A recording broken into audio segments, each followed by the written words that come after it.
ஒரு விண்வெளி பயணத்திற்கு செலவாகும் மொத்த தொகையில் குறைந்தது 2 புர்ஜ் கலீஃபாவை கட்டிவிடலாம் என்றால் உங்களால் நம்ப முடிகிறதா? வரலாற்றில் முதல் முறையாக இந்த 4 விண்வெளி வீரர்கள் பூமியில் இருந்து நிலவை நோக்கி அதிக தொலைவுக்கு சென்று வந்துள்ளனர். இதற்காக சுமார் 4 லட்சம் கோடி ரூபாய் வரை செலவாகி இருக்கலாம் என மதிப்பிடப்படுகிறது.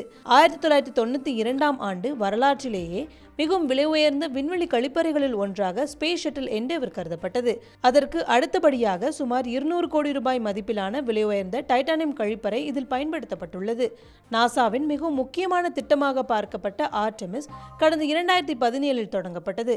இப்போது வரை இதற்கு சுமார் 8.6 லட்சம் கோடி ரூபாய் செலவு செய்யப்பட்டுள்ளதாக மதிப்பிடப்பட்டுள்ளது. இது விரைவில் 9 லட்சம் கோடியை தாண்டும் என கணிக்கப்படுகிறது.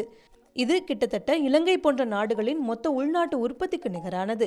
இது பெரிய செலவாக தோன்றினாலும் 1960-70களில் நடைபெற்ற புகழ்பெற்ற அப்போலோ விண்வெளி திட்டங்களுக்கு சுமார் 2 லட்சம் கோடி ரூபாய் வரை செலவிடப்பட்டிருக்கிறது.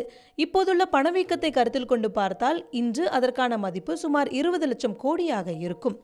சரி, இவ்வளவு தொகைக்கு யார் பொறுப்பு? வேறு யாருமில்லை, அமெரிக்காவில் வரி செலுத்துபவர்கள்தான். அமெரிக்காவில் பல ஆண்டுகளாக நிலவில் மனிதர்களை அனுப்ப எந்த நிர்வாகமும் பல லட்சம் கோடிகளை செலவிட ஆர்வம் காட்டவில்லை. ஆனால் அமெரிக்க அதிபராக டொனால்ட் ட்ரம்ப் வந்த பிறகு அமெரிக்காவுக்கு முன்னுரிமை கொள்கையின்படி இதற்கான ஆதரவு பெருகியது. அதன் பிறகு சுமை தூக்கும் ராக்கெட்டுகளை உருவாக்குவதையும் நீண்ட காலத்திற்கு நிலவை ஆய்வு செய்வதற்கான கட்டமைப்பை அமைப்பதிலும் கூடுதல் கவனம் செலுத்தப்பட்டன. நிலவில் ஒரு நிரந்தரமான தளத்தை அமைக்கவும் நாசா திட்டமிட்டுள்ளது. இதற்கு மட்டும் கூடுதலாக சுமார் 2 லட்சம் கோடி ரூபாய் வரை செலவாகும் என நாசா தெரிவித்துள்ளது. அமெரிக்கா இத்திட்டத்தில் பணத்தை வாரி இறைக்க மற்றொரு காரணம் போட்டிதான். இந்தியா மற்றும் சீனா ஆகிய இரு நாடுகளும் தங்கள் விண்வெளி ஆராய்ச்சி பணிகளை முடுக்கிவிட்டுள்ளன. சீனா வருடத்திற்கு சுமார் 12,000 கோடி ரூபாய் செலவழிக்கிறது.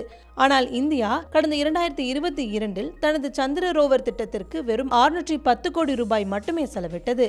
இது நிலவை நோக்கிய உலக நாடுகளுக்கு இடையிலான போட்டி எவ்வளவு தீவிரமாக இருக்கிறது என்பதை காட்டுகிறது.